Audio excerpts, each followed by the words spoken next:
जय हिंद बड़े सेठ श्रेणियों और आप सभी का स्वागत है आपके अपने YouTube चैनल प्रीतम एकेडमी परिवार में। और मैं हूं पंकज कुमार।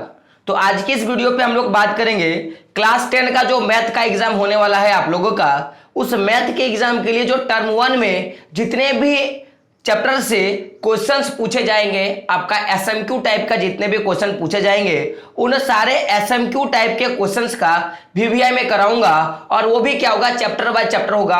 तो चूंकि लगभग मुझे जहां तक याद है कि 6 चैप्टर आपके ऐसे हैं जिसका आपका एसएमक्यू जो है पूछे जाने वाले हैं टर्म 1 में। तो सारा का मैं चैप्टर वाइज करवा दूंगा। जितने भी चैप्टर आपके सब्जेक्टिव टाइप के चैप्टर है उसका भी वीडियो बन चुका है।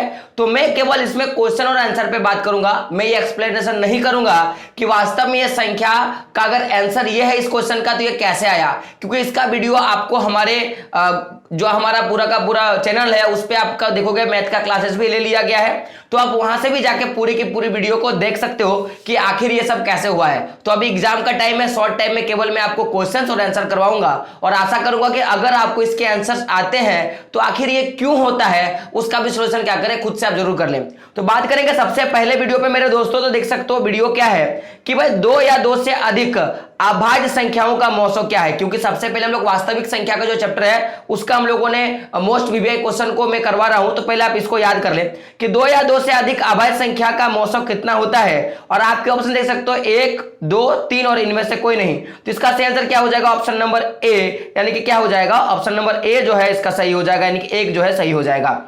बात करेंगे अगले प्रश्न पर। देख सकते हो अगला प्रश्न क्या है कि 2 परिमेय संख्याओं के बीच कितने परिमेय संख्या होता है। तो 2 परिमेय के संख्याओं के बीच कितने परिमेय संख्या होता है।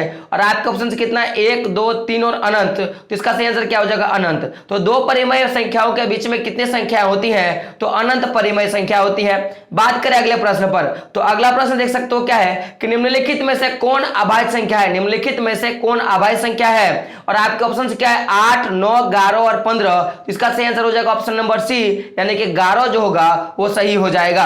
बात करें अगले प्रश्न पर। तो अगला प्रश्न देख सकते हो क्या है आपका कि 2 संख्या का मौसम कितना है, देख सकते हो 25 और लौसक कितना है 50 है। तो क्या करना है, संख्याओं को गुणनफल ज्ञात करना है। तो आपको अगर आपको एक फॉर्मूला याद होगा कि HCF क्या होगा, HCF into LCM, HCF into LCM equal to कितना होता है, फर्स्ट संख्या इंटू कितना होता है, सेकंड संख्या। तो देखो क्या बोल रहा है कि आपको क्या करना है, तो दोनों संख्याओं का क्या निकालना है, गुणनफल निकालना है। तो अगर मैं ये दोनों का गुणनफल कर दूं तो इसके बराबर होगा कि नहीं। तो अगर मैं 25 इंटू अगर मैं 50 करूंगा तो कितना निकलेगा मेरे दोस्तों, 1250, यानी कि ऑप्शन नंबर बी जो है वो सही हो जाएगा। बात करें अगले प्रश्न पर। तो 5वां नंबर का प्रश्न देख सकते हो क्या है कि निम्नलिखित में से कौन अभाज्य संख्या है। प्रश्न क्या देख सकते हो, निम्नलिखित में से कौन अभाज्य संख्या है। और आपके ऑप्शन क्या है, 15, 12, 75 और 23। तो देखिए अभाज्य संख्या ऐसा संख्या जो भागा नहीं लगता। तो देखिए 5 जो है वो स्वयं से भागा लगता है और किसी और एक संख्या से क्या होता है, भागा लग जाता है। तो ये 5 से भी भागा लगता है, 3 से भी भागा लगता है, 15 से लगता है। 12 जो है ये आपका 2 से भागा लग जाता है, 4 से भागा लग जाता है, 3 से भागा लग जाता है और साथ में किससे भागा लगता है, स्वयं से भागा लग जाता है। 75 जो होता है वो आप देखोगे तो 5 से भागा लग जाता है, ठीक है, 15 से भागा लग जाता है और खुद जो होता है वो अपने से भागा लग जाता है। यानी कि आप जो लास्ट बचा 23 ये केवल खुद ही से भागा लगता है। तो अभाज्य संख्या किसको बोलेंगे, ऐसे संख्या जो एक और स्वयं के अतिरिक्त किसी और से भागा ना लगे उसको क्या बोलते हैं, अभाज्य संख्या। तो 23 जो है ऐसा ही संख्या आता है, ऑप्शन नंबर डी जो है वो सही हो जाएगा मेरे दोस्तों। बात करें अगले प्रश्न पर। तो अगला प्रश्न देख सकते हो कि निम्न में कौन अपरिमेय संख्या, देखिए यहाँ पे क्या अपरिमेय संख्या नहीं है। तो देखिए अपरिमेय संख्या जब नहीं है तो परिमेय संख्या का बात क्या है, और परिमेय संख्या किसको बोलेंगे, तो ऐसी संख्या जिसको p बटा q के रूप में लिख सकते हैं और जिसका जो डिनोमिनेटर होता है यानी कि p बटा q, यानी कि क्या बोलेंगे p बटा q। लेकिन q क्या होता है, नॉट इक्वल टू 0। p 0 हो सकता है लेकिन q कभी भी क्या नहीं होगा, 0 नहीं होगा। और आपके ऑप्शन क्या देख सकते हो कि √11 है ना, √15, √9 इंटू 16 है ना, √5। तो इसका सही आंसर क्या हो जाएगा, इसका सही आंसर हो जाएगा √9 इंटू जो है √9 इंटू 16। कारण समझेगा कि √9 को हम लोग 3 लिख सकते हैं, गुना √16 को 4 लिख सकते हैं। जब तोड़ देंगे तो कितना निकलेगा, 12।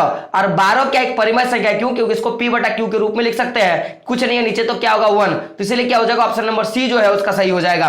बात करें अगले प्रश्न पर। तो अगला प्रश्न देख सकते हो कि यूक्लिड विभाजन एल्गोरिथम 2 धनात्मक पूर्णांकों के निम्न में से किसे परिकलित करने का तकनीक है, यानी कि अगर दो धनात्मक संख्या है तो उसको हम लोग किस तरह से उसको क्या कर सकते हैं, मान ज्ञात कर सकते हैं। तो इसका सही आंसर क्या हो जाएगा, मौसो। क्या होगा, मौसो जो होगा इसका सही आंसर हो जाएगा ऑप्शन नंबर बी जो है वो सही हो जाएगा, यानी कि मौसम माने महत्तम समावर्तक। बात करें अगले प्रश्न पर, तो निम्न में से कौन परिमेय संख्या है जिसे p बटा क्यू के रूप में लिख सकते हैं। और देखो कि आपके ऑप्शंस क्या है, आपके ऑप्शन से +3 है ना, उसका क्या होगा 2 रूट अंडर 2 है ना, बाय रूट 2 है ना। उसके बाद देखो तो इसका सही आंसर क्या होगा, ये होगा। क्यों समझेगा कि 2 रूट 2 को जब रूट 2 से हम लोग भागा देंगे मेरे दोस्तों तो 2 और 2 कट जाएगा, तो बचेगा क्या, यहाँ पे 2 गुना 1 बटा क्या बचेगा 1, तो ये क्या होगा 2 बटा 1 होगा, और 2 बटा 1 माने p बटा q के रूप में लिख सकते हैं, तो ऑप्शन नंबर बी जो है उसका सही हो जाएगा। बात करें अगले प्रश्न पर, तो 9 नंबर का प्रश्न देख सकते हो आपके पास क्या है कि भाई दो क्रमिक सम संख्याओं का HCF कितना होगा। तो देखिए दो लगातार सम संख्या बात किया है, तो मैं 2 और 4 को लेता हूं, तो 2 और 4 का देखिएगा हाईएस्ट कॉमन फैक्टर क्या हो जाएगा आपका 2 हो जाएगा। जैसे मैं 4 और 6 को लेता हूं तो इसमें भी देखिए क्या होगा, इसका 2 होगा, तो इसी तरह क्या होगा, इसका सही आंसर क्या हो जाएगा, ऑप्शन नंबर 2 जो है, यानी कि ऑप्शन नंबर बी जो है उसका सही हो जाएगा। बात करें अगले प्रश्न पर, तो अगला प्रश्न देख सकते हो आपका क्या है कि भाई क्या है, देख सकते हो 1400 में 2 का अधिकतम घात कितना होगा। तो यहाँ पे जो इसका आंसर जो है उसका गलत टाइपिंग हो गया है, तो आप देखो ऑप्शंस क्या है 2, 3 और 5, तो देखिए ये सब नहीं होंगे, इसका सही आंसर क्या होगा नॉट। तो आखिर नॉन ऑफ दीज अगर होगा, यानी कि इनमें से अगर कोई नहीं होगा तो इसका सही आंसर क्या होगा समझिएगा, यानी कि बोलने का मतलब है कि 2 का घात कितना लिखे कि लगभग 1400 के आसपास में आएगा।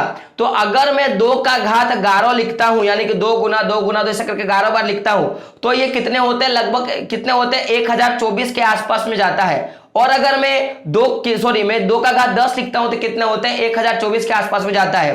और अगर मैं 2 का घात में 11 लिखता हूं तो ये करीबन कितना आता है, ये आ जाता है 2048 के आसपास में आ जाता है।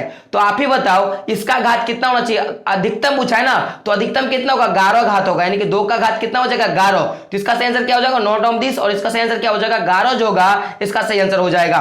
बात करें अगले प्रश्न पर, देख सकते हो 11 नंबर का प्रश्न आपकी स्क्रीन पर है कि निम्न में से कौन अभाज्य संख्या है। देख सकते हो क्या निम्नलिखित में से कौन अभाज्य संख्या है। तो देखिए 2 को हम लोग किससे 8 को किससे काट सकते हैं, 2 से काट सकते हैं, 4 से काट सकते हैं और 8 से काट सकते हैं। तो देखो इसके और ज्यादा फैक्टर हो गए, जैसे 9 हो गया, एक 3 से कट सकता है, एक 9 से कट सकता है भाई, है ना। ये जो 11 होगा ये केवल 11 से कटेगा, और 15 जो होता है 3 से कट जाएगा, 15 से कट जाएगा, तो एक के अलावा और एक से किससे कटा, ये खुद दूसरे से कट गया, इसका सही आंसर क्या हो जाएगा 11, यानी कि ऑप्शन नंबर सी जो होगा इसका सही हो जाएगा।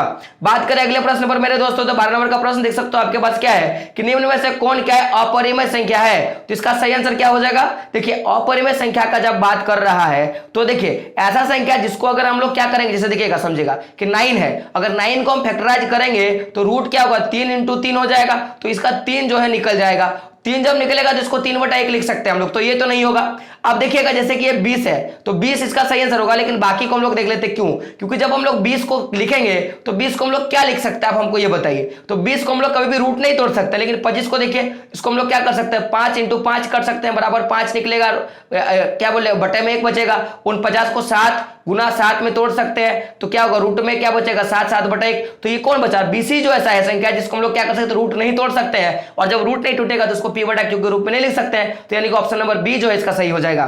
बात करें अगले प्रश्न पर, तो 13 नंबर का प्रश्न देख सकते हो आप लोग कि संख्याओं, देख सकते संख्या क्या है 25 और 50 का HCF और LCF का गुणनफल ज्ञात करने के लिए बोला है। पहला संख्या में आपको संख्या ज्ञात करने के लिए बोला था, अब इसमें क्या गुण ज्ञात करने के लिए बोल रहा है, गुणनफल ज्ञात करने के लिए बोल रहा है। तो आप मैंने क्या बताया था कि फर्स्ट संख्या को जब सेकंड संख्या के साथ गुना करेंगे तो इसका जो मान रहेगा वो क्या निकलेगा LCM गुना HCF के क्या होता है बराबर होता है मेरे दोस्तों।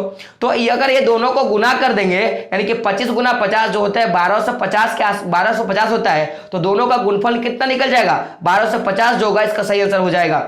बात करें 14 नंबर प्रश्न पे, तो देख सकते हो प्रश्न आपका क्या है कि निम्न में से, देख सकते हो मेरे दोस्तों प्रश्न क्या है कि निम्नलिखित में से कौन क्या है परिमेय संख्या है। और देखो परिमेय संख्या जिसे हम लोग क्या कर सकते हैं p बटा q के रूप में लिख सकते हो। मैंने क्या बोला p बटा q के रूप में लिख सकते हैं, लेकिन q कभी भी 0 नहीं होगा, लेकिन p जो होगा वो 0 हो सकता है। तो देखिएगा इसको तो कभी नहीं लिख सकते भाई, ये भी नहीं होगा, ये भी नहीं होगा, ये भी नहीं होगा, बचा क्या 2 - 2। तो देखिएगा अगर मैं 2 - 2 को करूं तो 0 होगा, तो 0 बटा मैं 1 लिख सकता हूं, क्योंकि मैंने अभी क्या बोला कि किसी भी संख्या को p बटा q के रूप में लिखेंगे वो क्या होगा परिमेय संख्या, लेकिन कभी भी कि क्यू जीरो हो सकता है, क्यू क्या होगा, क्यू कभी जीरो नहीं होगा, लेकिन पी क्या होगा, जीरो होगा। तो मैंने क्या देखा कि 2 - 2 होगा वो जीरो हो सकता है, इसको बटा 1 लिख सकते हैं। तो ये क्या होगा, ऑप्शन नंबर सी जो है वो सही हो जाएगा मेरे दोस्तों। बात करें अगले प्रश्न पर, तो देख सकते हो 15 नंबर का प्रश्न ये रहा आपके पास कि 16/15 का दशमलव प्रसार कैसा है। क्योंकि आपको पता है 3 तरह का पूछा था, शांत, अशांत और अनावृत्ति पूछा जाता है। तो इसका जो, इसको अगर आप 16/15 करोगे आप, तो इसका जो पूरा का जो भागफल निकलेगा वो शांत निकलेगा, यानी कि ऑप्शन नंबर ए जो होगा ये सही हो जाएगा। बात करें अगले प्रश्न पर, तो देख सकते हो 16 नंबर का प्रश्न आपके पास क्या है कि महत्तम समावर्तक क्या है, महत्तम समावर्तक ए और बी है ना, और क्या देख सकते हो ए और बी, और क्या देख सकते हो कि लघुत्तम समावर्तक, अगर गुना करेंगे महावर्तक समावर्तक गुना लघुत्तम समावर्तक, दो को संख्या ए और बी, तो किसके बराबर होगा। तो ये वाला याद रखिएगा, ये ए क्या होगा, ए इंटू बी के बराबर होगा, क्योंकि दो ही संख्या को आपस में क्या कर रहे हैं, गुना कर रहे हैं। तो ये क्या हो जाएगा, समझेगा मैं ऐसा क्यों बोलना चाहता हूं, क्योंकि महत्तम, अगर हम लोग दो संख्या का महत्तम समावर्तक निकालते हैं तो ए और बी का ही ना महत्तम समावर्तक निकालते हैं, उसी तरह इसका भी हम लोग निकालते हैं दो संख्या का। तो ये क्या होता है, LCM into HCF equal to क्या होता है, फर्स्ट संख्या इंटू कितना होता है, सेकंड संख्या होता है कि नहीं। तो इसीलिए क्या होगा, ए इंटू बी हो जाएगा, यानी कि ऑप्शन नंबर सी जो होगा वो सही हो जाएगा। बात करें अगले प्रश्न पर, तो 17 नंबर का प्रश्न क्या देख सकते हो कि 625 के अभाज्य गुणनखंड का घात निकाले। तो सिंपल सा बात है, अभाज्य गुणनखंड, तो 5 का अभाज्य गुणनखंड देखिए, तो 5 गुना 5 करेंगे तो ये कितना निकलेगा, 25 निकलेगा। अब 25 को अब क्या करेंगे, अब इसमें अगर 25 में फिर 5 से गुना कर देंगे तो 125 निकलेगा, और 125 को फिर से 5 से गुना करेंगे तो कितना निकलेगा, 625, यानी कि ऑप्शन नंबर 4 जो होगा सही हो जाएगा। यानी कि 5 को अगर 4 बार कितना बार, 4 बार अगर हम लोग 5 से गुना करेंगे तो 625 निकलता है, यानी कि ऑप्शन नंबर डी जो होगा वो सही हो जाएगा। बात करें अगले प्रश्न पर, तो 18 नंबर का प्रश्न ये रहा आपके पास कि दो परिमेय संख्या, देखिएगा क्या है आपके पास कि दो परिमेय संख्याओं के बीच परिमेय संख्या होता है, यानी कि दो परिमेय संख्याओं के बीच में कितना परिमेय संख्या होता है, तो अनंत परिमेय संख्या होता है। यह क्वेश्चन आपका रिपीटेड क्वेश्चन था। बात करें अगले प्रश्न पर, तो देखोगे प्रश्न आपका क्या है कि क्या एक परिमेय और अपरिमेय संख्या का गुणनफल अपरिमेय संख्या हो सकती है। देखिए हो सकती है, तो भाई ये सही है, यानी कि ऐसा नहीं है कि केवल क्या होगा कि वो परिमेय संख्या होगा, वो दोनों हो सकता है, या तो परिमेय निकल सकता है या फिर क्या निकल सकता है, अपरिमेय निकल सकता है। तो इसका सही आंसर क्या हो जाएगा, ऑप्शन नंबर सी, यानी कि क्या होगा, दोनों हो जाएगा। बात करें अगले प्रश्न पर, तो अगला प्रश्न देख सकते हो आपका क्या है कि दो परिमेय संख्याओं के बीच अधिकतम कितने परिमेय संख्या हो सकता है। तो दो संख्याओं के बीच में अधिकतम कितने परिमेय संख्या हो सकता है, अनंत हो सकता है। तो ये भी आपका क्या होगा, सही हो जाएगा। बात करें अगले प्रश्न पर, तो अगला प्रश्न देख सकते हो आपकी स्क्रीन पर ये रहा, और आपका प्रश्न क्या है, 21 नंबर का प्रश्न ये रहा कि निम्नलिखित में से कौन क्या है, अपरिमेय संख्या है, कौन क्या है, अपरिमेय संख्या है। तो इसका सही आंसर क्या हो जाएगा, √5। कारण समझेगा कि 64 जो है उसको हम लोग 8 लिख सकते हैं कि नहीं, और बटा है, और जो 36 उसको 6 लिख सकते हैं, क्योंकि उसका रूट का फैक्टराइज किया है। तो देखिए इसको p बटा क्योंकि रूप में लिख लिए, तो ये तो भाई नहीं होगा। अब देखिएगा जैसे मैं बात करूंगा आपका 81, तो 81 को 9 लिख सकते हैं, 9/1 हो सकता है, तो ये भी आपका नहीं होगा। अब देखिए 49 को 7 लिख सकते हैं हम लोग, लिख सकते हैं कि नहीं, क्योंकि उस अगर रूट 49 को तोड़ेंगे तो 7 आएगा, और इसको तोड़ेंगे तो 3 आएगा, p बटा क्यू ग्रुप में लिख सकते हैं। लेकिन √5 को क्या लिखेंगे, केवल √5 ही लिखेंगे, तो ऑप्शन नंबर सी जो होगा वो सही हो जाएगा। बात करें अगले प्रश्न पर, तो 22 नंबर का प्रश्न मोस्ट इंपोर्टेंट क्वेश्चन है। आप देख सकते हो कि वृत्ताकार पथ क्या है, वृत्ताकार पथ पर 3 धावक एक स्थान से दौड़ना प्रारंभ करते हैं। एक चक्कर लगाने में क्रमशः जो होता है 3 घंटा, 4 घंटा और 8 घंटे का समय लगता है। तो तीनों प्रस्थान बिंदु का क्या है, पुनः कब मिलेगा। तो आपको पता होगा ऐसे संख्या हम लोग एलसीएम निकालते हैं। तो अब 3 का, 8 का और कितना, 3, 4 और 8 का जब आप एलसीएम निकालोगे तो ये कितना निकलेगा, 24 निकलेगा। कितना निकलेगा, 24, यानी ऑप्शन नंबर डी जो होगा ये सही हो जाएगा। बात करें अगले प्रश्न पर, तो 22 नंबर का प्रश्न देख सकते हो आपका सेम टाइप का क्वेश्चन, इसको आपको खुद करना है। तो प्रश्न क्या देख सकते हो कि वृत्ताकार पथ पर 3 धावक एक ही स्थान पर दौड़ना प्रारंभ करते, एक चक्कर लगाने के लिए। एक जो होता है 1 घंटा का, दूसरा कितना होता है 3 घंटा का, और तीसरा जो होगा 5 घंटा का, यानी कि 1, 3 और 5 का क्या करना है, एलसीएम लेना है। तो अब देखोगे कितना होगा, 15 हो जाएगा, यानी कि ऑप्शन नंबर डी जो होगा वो सही हो जाएगा मेरे दोस्तों। तो बात करें अगले प्रश्न पर, तो 24 नंबर का प्रश्न देख सकते हो आपकी स्क्रीन पर ये रहा कि √2 क्या है, √2 क्या है, और आपके ऑप्शन देख सकते हो क्या है, परिमेय संख्या, अपरिमेय संख्या, प्राकृतिक संख्या, इनमें से कोई नहीं। तो क्या हुआ, परिमेय संख्या।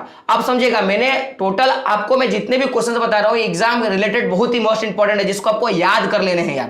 और आपके लिए मैं इतना मेहनत कर रहा हूं, अब आपका काम बनता है कि आप हमारे लिए काम करो, आप सब्सक्राइब करो, क्योंकि मैं बहुत मेहनत करता हूं आपके लिए। आप नई वीडियो को सब्सक्राइब करते हो और नहीं अपने दोस्तों तक क्या करता हूं, शेयर करता हूं। जब मैं आपके लिए इतना मेहनत कर रहा हूं तो आपका भी काम बनता है कि आप मेरा मदद करो, आप मेरी हेल्प करो। तो वीडियो को शेयर जरूर करो ताकि अच्छा लगेगा, आपके लिए मैं काम करूंगा। और कमेंट में जरूर बताओ कि अगर मैंने कहीं गलती करी है या आपको और ज्यादा कुछ मेरे से चाहिए तो कमेंट करो, मैं वो सारे सोल्यूशन मैं आपको दूंगा जो बाकी कोई यूट्यूबर आपको नहीं दे पाएगा। बात करें अगले प्रश्न पर दोस्तों, सब्सक्राइब कीजिए, जरूर सब्सक्राइब कीजिए। देखिए आपका प्रश्न क्या है कि यदि ये देखिएगा, ये क्या है, यदि एक्स स्क्वायर क्या है, X square minus 5x plus 4 equal to क्या हो, 0 हो, तो x का मान क्या होगा। तो आपके ऑप्शंस के वो पूर्णांक होंगे, वो भिन्न संख्या होगा, अपरिमेय संख्या होगा, वास्तविक संख्या होगा। तो देखिए क्या करना है कि अगर मैं बात करूं तो इसका सही आंसर क्या हो जाएगा, पूर्णांक। आप मुझे ये बताइएगा कि कैसे होगा, क्या बताइएगा कैसे होगा। और अगर आप मेरे ग्रुप में से जुड़े हो तो वहां पे आपको मेरा नंबर मिल जाएगा, आपको ये क्वेश्चन बना के और मुझे क्या करना है, मुझे व्हाट्सअप करनी है ताकि मैं पहचान जाऊंगा कि वास्तव में आपने ये देखा है। तो ये क्या होगा, इसका सही आंसर क्या होगा, पूर्णांक। तो x square minus 5x plus 4 बराबर 0, तो x का मान हमेशा क्या होगा, पूर्णांक होगा, यानी कि ऑप्शन नंबर ए जो होगा वो सही हो जाएगा। बात करें अगले प्रश्न पर, देख सकते हो तो रूट क्या देख सकते हो, 3√3 जो होगा वो क्या होता है। तो 3√3 जो होता है वो क्या होता है, अपरिमेय संख्या होता है मेरे दोस्तों। मोस्ट वीवीआई क्वेश्चन में करवा रहा हूं, आप ध्यान से देखिएगा।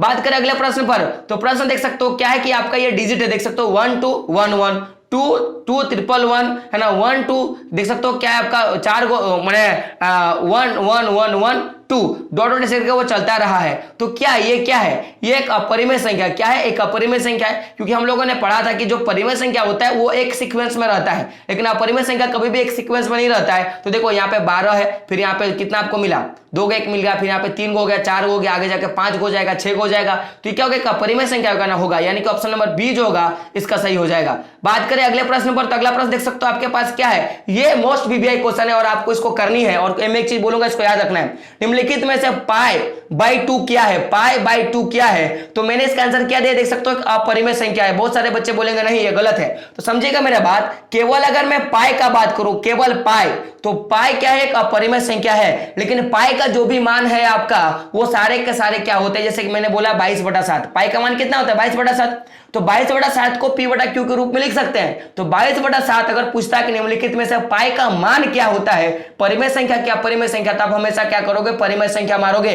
लेकिन यहां पे क्या पूछा है कि π/2, तो पाई क्या होता है, एक अपरिमेय संख्या होता है, और बाय 2 भी दे दिए तो क्या होगा, वो भी एक परिमेय संख्या होगा, क्या होगा, अपरिमेय संख्या होगा। तो ऑप्शन नंबर बी जो होगा इसका सही हो जाएगा मेरे दोस्तों। बात करेंगे अंतिम प्रश्न पर, तो प्रश्न देख सकते हो आपके पास क्या है कि निम्नलिखित में से कौन परिमेय संख्या है। तो देखोगे इसका सही आंसर क्या हो जाएगा, √2/3 है ना, √2 × 3 बाय क्या होगा, √3। तो देखिएगा 3 को काट देंगे तो क्या बचेगा, 2 × 1 बटा क्या होगा 1, तो 2/1 इसका फाइनल आंसर निकलेगा। तो 2/1 को p/q के रूप में लिख सकते हैं, ऑप्शन नंबर सी जो होगा वो सही हो जाएगा। तो मैंने सारे के सारे मोस्ट 30 ऐसे क्वेश्चन मैंने करवा दिया जो आपकी एग्जाम में पूछे जाते हैं वास्तविक संख्या से। फिर अगला जो चैप्टर आपका होगा शायद जो भी आपका चैप्टर 2, उससे भी हम लोग क्या करेंगे, सारा का सारा क्वेश्चन जो है करने का कोशिश करेंगे। तो वीडियो कैसा लगा कमेंट बॉक्स में आपको बताना है, और कोई क्वेश्चंस में मैंने अगर गलत आंसर दिया तो भी आपको बताना है। और देन चैनल को सब्सक्राइब करना, अपने दोस्तों से क्या करना, शेयर करना है। अगर आप ऐसा करते हो तो फिर अगला वीडियो आएगा, नहीं तो फिर अगला वीडियो नहीं आएगा मेरे दोस्तों। तो दोस्तों मिलते हैं अगले वीडियो में, तब तक के लिए जय हिंद, जय भारत और आपका दिन शुभ हो।